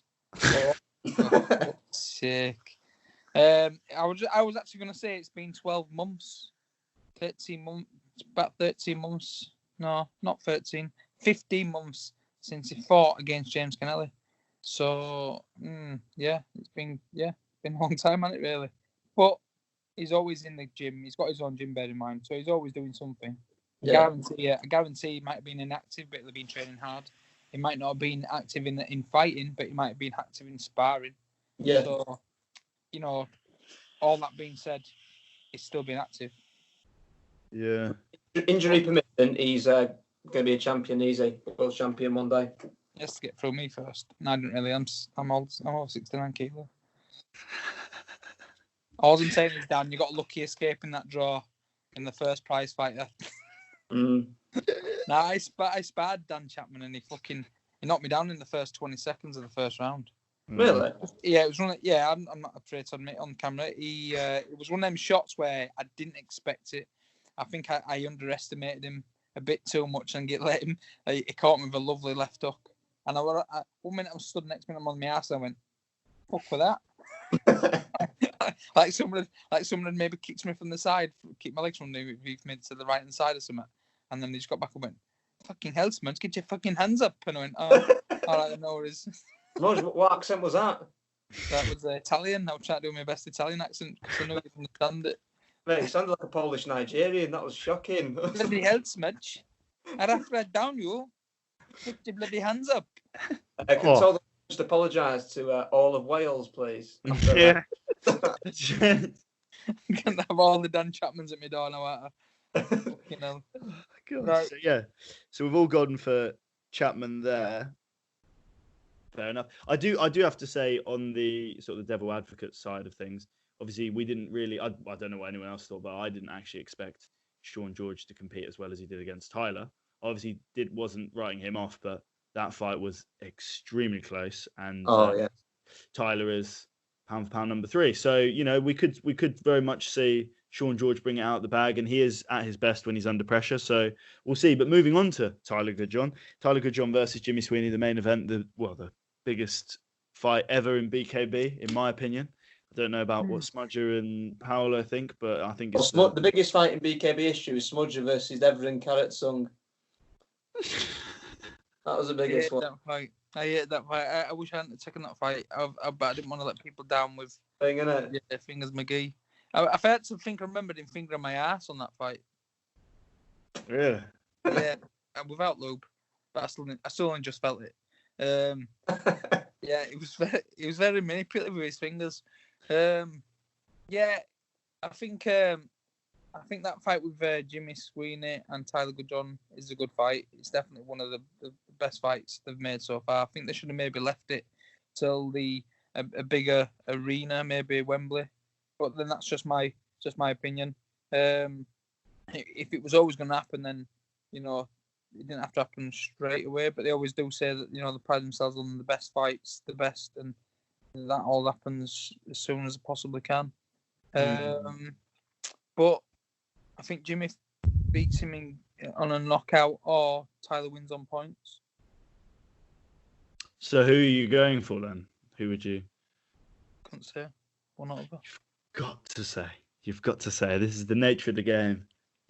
Go on, what does Minion say? Who does Minion think's going to win? £2 for pound greats. What does Minion say? Oh, gosh. He said banana. Banana. Well, that's got to be good, John, then. That's definitely good, John. You take it as you want. So, on to you, Paolo. Who are you backing on this one? I think it's Sweeney on that one. Yep. I think he's bigger, just physically. And I think stylistically, Good John tends to come forward, changing levels. And I think he might walk onto something. It's going to be very close. Both got great pedigree, but I'm going to narrowly say Sweeney gets it.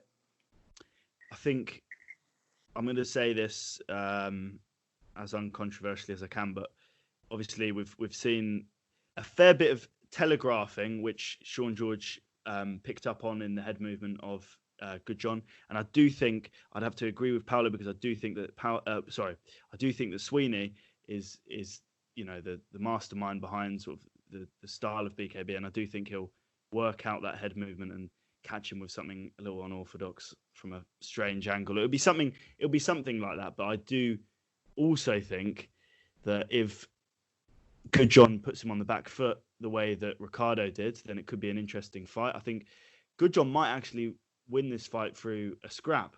I don't know what you guys think. If it comes down to a brawl, I'm wondering which way it goes. Well, that's why I'm saying 1 point and other knockout. Because I know that we all know, having seen only time that Ricardo's ever been troubled by a couple of shots and been dropped, that Jimmy carries the power he does to knock such a an athletic, physically robust guy like the Universal Soldier.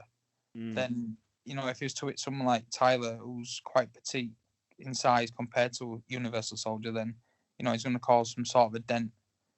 So Tyler just has to be very evasive once again, and that is what he does best.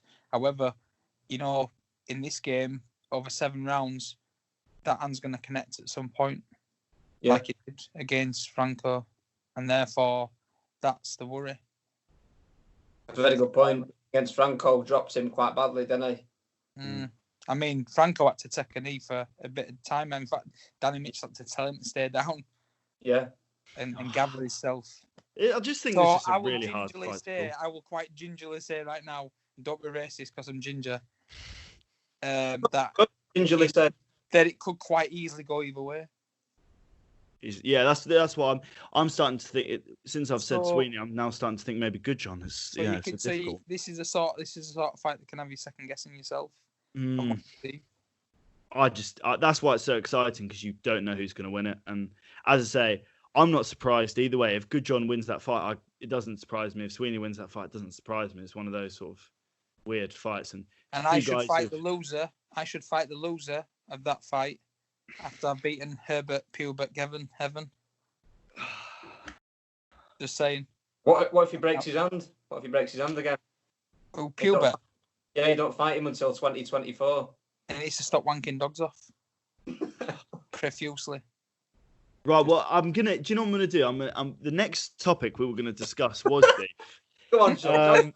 The next one we're going to discuss is beef. And this is very unprofessional of me, but I've drunk a lot of water, so I'm going to have to leave the room for a few seconds. But Smudger, I understand this is something you're going to be able to take away. We've spoken about it a lot on the phone. So if you'd like to talk to the viewers about Hubert Gavin versus Smudger Smith and the beef, which is unfolded there.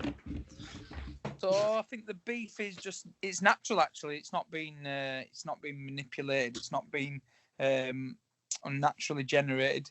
I just see right through him. He's cocky. I think he's a very cocky person. He's overconfident in his ability.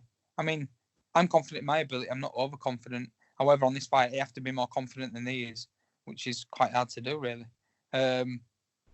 He's just not a nice person to be wanting to fight, because it's hard to get the motivation to have to train hard enough to beat him, because I just don't see him as being a massive threat.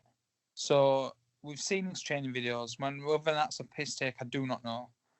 I'd hope it is, and that he's going to bring a better fight than I expect he's going to. So therefore, I'm going to have to train harder, but I just can't seem to find the motivation. And it's been postponed and postponed, and I just think he's full of excuses. And I see his game plan's full of holes. He's going to end up end up getting booted off the fight, and it being a no contest through his dog shit fucking tactics, or I'm going to knock him out and or run rings around him either way. He's going to get beaten quite easily. So, what sort of fight are you looking to play? Obviously, outboxing. Keep him at range because you don't want any of them dirty little, holding the back of the head. Yeah, or as I've told the fans, I'm going to wipe dog shit around the back of my neck, and that's gonna prevent him from wanting to put his hands on the back of my neck. It's off then, isn't it? And it'll slide off, and then he'll put his fingers in his eyes and he'll go blind. There you go, mate. So there's a lot of tactics in play with this fight. Smudge's decided to put dog shit on the back of his neck so that Hubert can't hold on to him. As a tactic, I'm thinking it's a mint idea. It's a very subtle way of stopping him from doing what I think he wants to try and do. Yeah. Do you know, it's tactful. It's tactful. So, if I was to say it without having all this fun and games, I expect this fight is going to be won within 5 rounds, and I expect that I'm going to stop him. I've seen that he fought Mark Rawls, and Mark Rawls just couldn't really deal with him because Mark Rawls just wasn't there on the fight. However, Mark Rawls did catch him with an half-cock shot, and he rocked his world. And Herbert's very, very lucky that Mark didn't, it didn't capitalise on the shot that it hit him with. So, and I think the beef just stems from the fact that I think he's a lying fucker. I think that his excuses are made of Kit Kats, and they're quite feeble and easily broken. Yeah, just like his breadstick fingers. So the first excuse broke his hand in 16-ounce gloves. Yeah, 16 places. You say that though, but Tony Lafferty did the same thing. Well, yeah, no, Tony Lafferty explained how he did it. Tony Lafferty explained he was trying new technique, and the technique he was trying, he'd not really clenched his hand fully on. Yeah, but that's what I mean. When your hand's open. Yeah, but when you've had as many fights as Tony's not had half as many fights as this guy has, and this guy normally fights in MMA gloves. There's a difference. You know what I mean? So, but like I say, mate, be it as it may, that's my opinion. I'm not saying that my opinion has to be everyone else's opinion. Can all make your own opinions up. But moving on from Herbert Gavin, I think Herbert Gavin and Tony Lafferty is a good fight to make as well.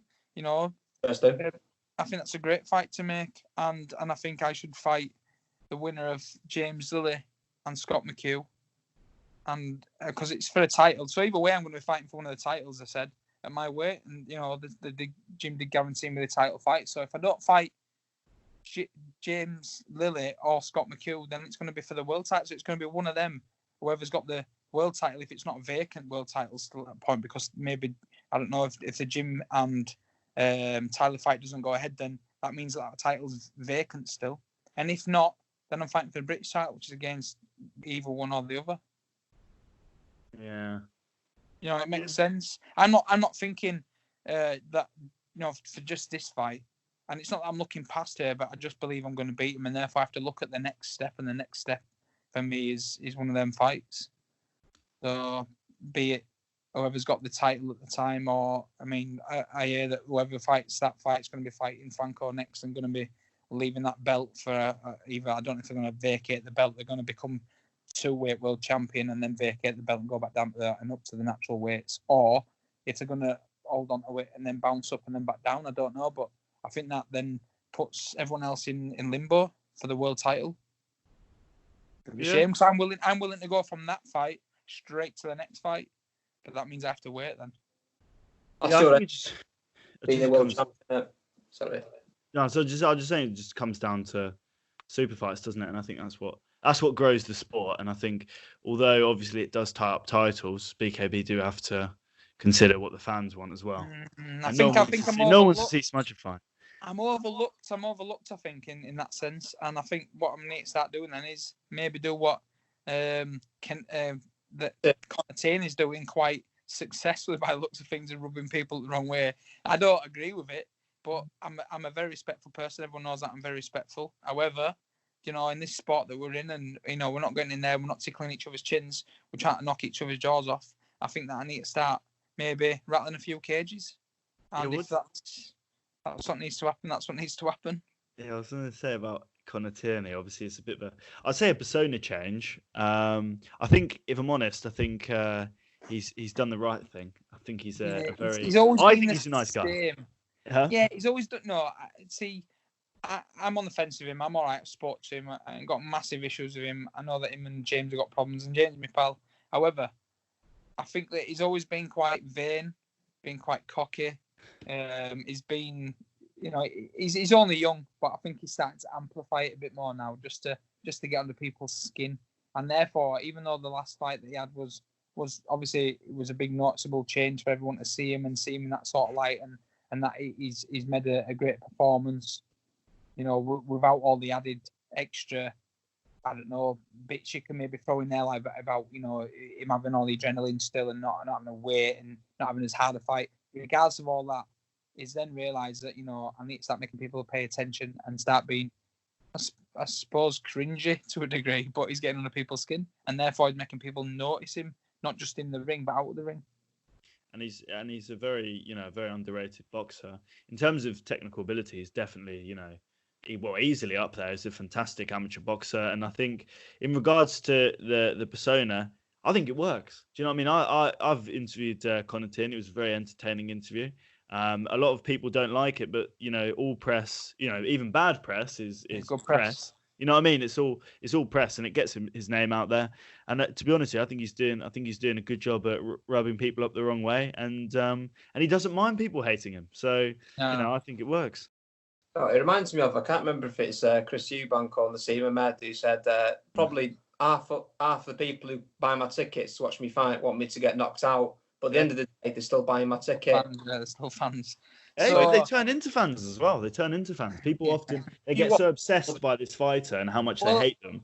Not a lot of people like Tyson Fury, No, I was won over by Tyson Fury. I didn't like him to begin with. I thought, I want overly keen, but then as you start to watch him more and more, because you want to see him fuck up, or you're thinking to yourself, what a knobhead. You look at him, you're watching him thinking, what a knobhead.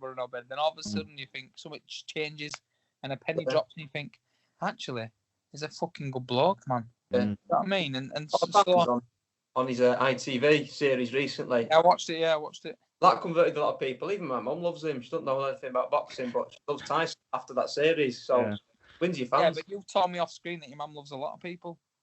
You're the only one. I'm just messing. What we'll do next A test. See if Smudge is my real dad. Yeah, you've been ginger. There'll be some sort of ginger in you, and if you haven't got ginger in you, you can have some. But anyway, you look like. Wait, actually, no. There's a way of working this out. Paul, have you got a small dick? Yeah, it's tiny. Oh well, must be.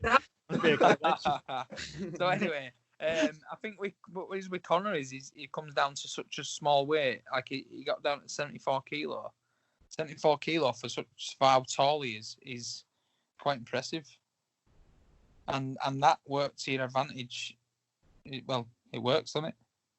That colour Smith, isn't he? He's going to be a star. Trust me. I've said this a few times. We're talking stars, people that I really think, in terms of their media personality, that are going to go far. I think. No, listen to me now. Connor Tierney, Darren Hendry. Darren Hendry will go far. Darren Hendry will go far in this sport. Good-looking, muscly guys. I wouldn't say Connor Tierney's muscly. No. Good looking is another thing, of course. This is a bit suspicious, isn't it, Smudge? All the lads he thinks are going to go far are a good looking one. Well, John Hick, I think he'd go far as well. And again, a wonderful and beautiful person. Very, very, very attractive man. You paid you? Have you paid your electric bill? And obviously, Smudger, go on to who we think who the fighters to watch in 2020. We'll focus more on their ability in the ring rather than out of it. So, who do you think's gonna light the fire in BKB in 2020? Well, there's not much left of 2020 once he starts going back again. 2021, yeah, we might as well just say. Dan Chapman, Darren Hendry, myself. And I reckon, I don't know, I've Jonny, 100% Jonny. And possibly Joey Vaughan. Yeah. I think so. Paolo? You know what? Smudge has bloody copied me. I said it's Jonny and Dan Chapman's year. Yeah, same. They were mine too. Oh, what a coincidence. What a surprise. But I'm going to add. I think James Connelly's going to... I think he's going to roll it back as well, and I think James is going to bounce back. Yeah, I think James Connelly. I think this last loss, just like Connor's loss was, it's something that helps people motivate themselves again and push themselves up a level. So I think that a loss is never bad for you unless you start wallowing in self-pity. I was about to say that this is going to be James Connelly's year as well, but now it looks like I'm copying, so I'm going to have to go for someone else. That's very annoying. No, just keep it the same. Right. We all understand. I think this. Okay, I'm going for this. I think. Jeff Chiffin's year. No, not Chiffin's year. No, although we don't know. Who knows? He gave Smudger a tough fight, so who knows? Took him to the seconds. So who is there? I'll probably have to go for Tony Lafferty. Purely because I know how much hard work. Yeah, there is that. I don't know why I even forgot Tony. Tony's doing well. Tony and Scott McHugh, two guys who are, in terms of what I've seen in comparison to their new training, look like different fighters. And Bachir Fakhouri as well, another one who I think will improve greatly. His fight against Greg Main will be interesting. He's learning to box for the first time, and I have to give him a shout out because I have to say he looks much improved every single time. Carries tremendous power, I've seen him on the pads and he hits some pads really hard, really hard. I've seen. If you look on YouTube as well, some belting fights, some highlights of Bash's on YouTube. When I've done an interview for him recently, I got half a page in his local newspaper. Shout out Bash and to the Eastbourne Herald. Done my research on him. Power he's got. You should see him. He done a fight in 4-ounce gloves, boxing. Yeah. But in 4 ounces, the power he's got is unbelievable. Yeah, definitely, man. Definitely. He's so hopefully, I mean, this is shit because Greg Main's my pal as well, and I've known him a while since I started BKB. But hopefully he'll get his win now. Greg's had this time on BKB and he's been given yet another opportunity. So if he gets this next win, then fair play to him. But saying that, this is Bash's third show. The first one didn't get to fight because obviously a bit shit himself and didn't want to fight him because he was a couple of kilo over. Shit himself. And then obviously he didn't get to fight and there was a big fucking ruckus in the back. And then he got into the second fight and obviously he's come up against a very strong, powerful and quite scary looking Paul Hilz in the opposite corner. Where, looks like he would hide the burnt out car in his beard. And that was against Greg Main, and I think it's his time to shine, just to at least prove that he belongs within the BKB jungle. I love that fight. I know a lot of people are saying, this might not be the highest level, whatever. But in terms of like a stylistic matchup, those two go to war. They're absolute, cannons of power in their hands, and I just think it'll be over quickly. But look at Greg Main against Eric Olsen. He kind of half-stood his ground. I was shocked. Yeah, he did. He can take them. That's the thing is, I know he got finished a few times, Boardman, Draper, but those were against. Well, Draper especially was a fight where he was very small, and I think in a natural weight class he can take a good shot and he can give one. And him versus Bachir, I just think it's guaranteed fireworks. I just think it's a great matchup by Jim and Joe. So I've got no complaints about the return of. Looking forward to that. Yeah, and I say Greg is actually got me into the sport. Well, in BKB 17, he sold me a ticket for that, and that was the first show I went to. So it's actually nice to be able to interview him after the fight. Hopefully, if we're still alive by the time it comes around. But yeah, no, I just it's good to see him back, and just a special shout out to my man Greg Main. Well, Corona's apparently he's worried about getting smudged. Tested positive for smudger. Yeah, it's been tested positive for smudging. Oh. And just so you know, the beef with me and Scott McHugh was all fake news. Oh yeah, I There's was going to say. There was a lot of fake news going on. Me and Scott just want to put a bit of fake news out there. Have a few tongues wagging, but at the same time, does that make for a great fight? Yeah, I'd like that. I'd have to say Scott McHugh by first round knockout. I don't know about you, Paolo. I'm on that. I'm on the same assumption. And I'm the one that might have to fight the cunt. Put your money on him. Don't put your money on me. I'm like wondering, who's got the hardest deformity? Is it Smudge's knocking nose or Scott's weird knuckles? It's the battle of that. weird Well, actually, what happened with knuckle. What happened with that is my nose and his knuckle coming in a competition once, and the world nearly ended. The universe nearly piled in itself. Well, maybe we don't want to see that fight then. So we're gonna the fight. The only thing that is you'd probably show a lot of hand slapping and hugging and smiling, and I don't know if I can take enough of that after the last fight against Tony Lafferty. Too much love. Yeah, no, do you know what, mate? We'd come to bring it. That's the thing about me and Scott. We would actually come to bring that fight. There'd be none of that ass tapping. There'd be none of that happen, because as professionals in a professional sport, once the bell goes, we have to be professional, and we're there to do what we need to do. So, I mean, even me and Tony, there wasn't really any of that until the end when we saluted, and I mean, like, even that wasn't rehearsed. So hold on, just had to moment. Yeah, that wasn't rehearsed. That just happened. It's a beautiful moment. Yeah, it was, as I said, that's the picture of the year. That photo stole the show, didn't it? It did. Yeah, it did. And that's a shout out to Aaron O'Connor. Sorry, Aaron O'Connor. Yeah, he's a photographer. Great photographer. Yeah, he's done a great deal with MMA videos, and yeah, it's a pleasure to have him on board with BKB. So finally, before we wrap this up, because we are nearing the 2-hour mark, the Brad Pickett return is obviously the big news at the moment. Absolutely, huge name for the sport. Your opinion, Paolo?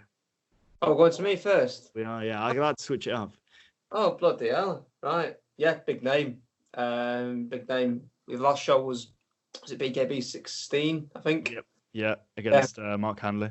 Ended quite quickly, didn't it? So it'd be nice to see him challenged a bit more, taking a further distance. He's a big name, and BKB going to benefit from him if they just get a good matchup for him. Who would you like to see him fight?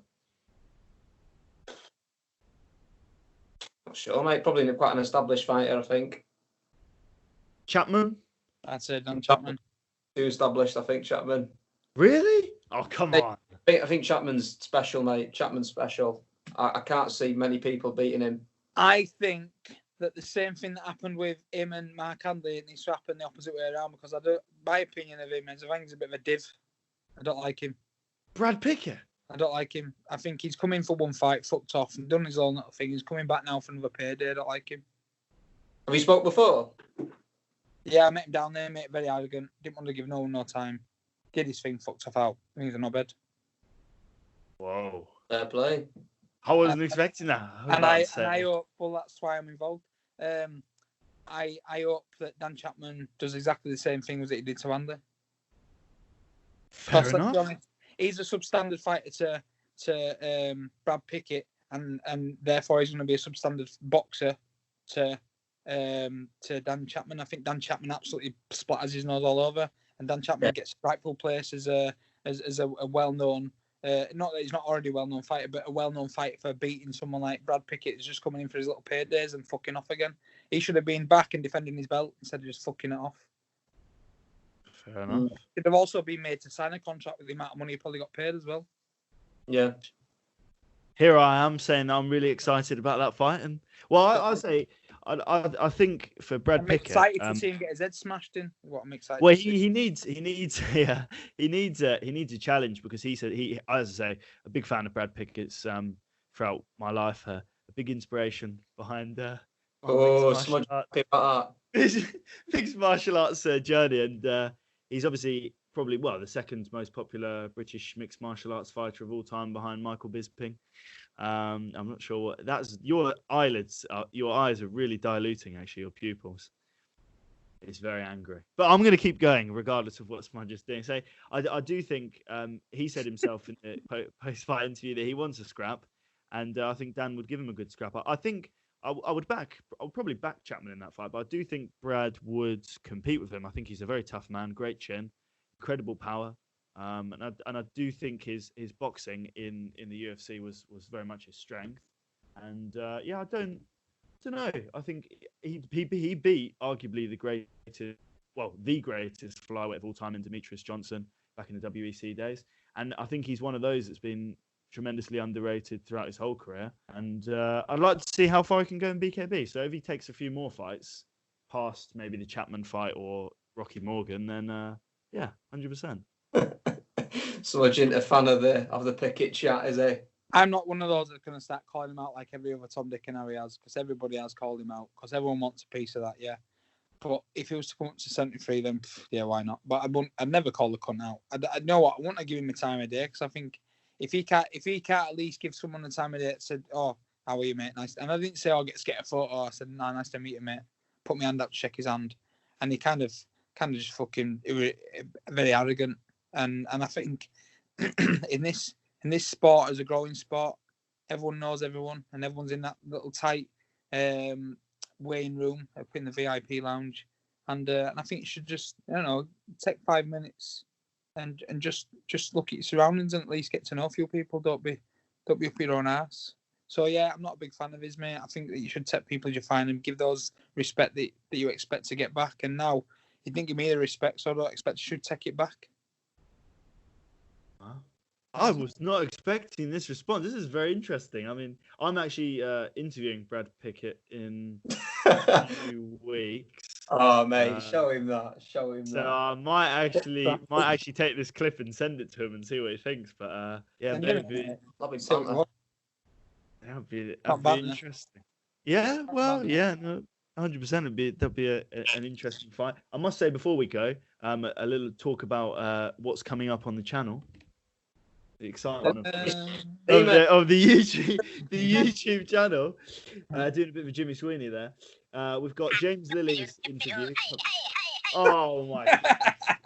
We've got James Lilly's interview coming up next on the channel. Then we're speaking. Well, I've just spoken to Anthony Holmes. That'll be up.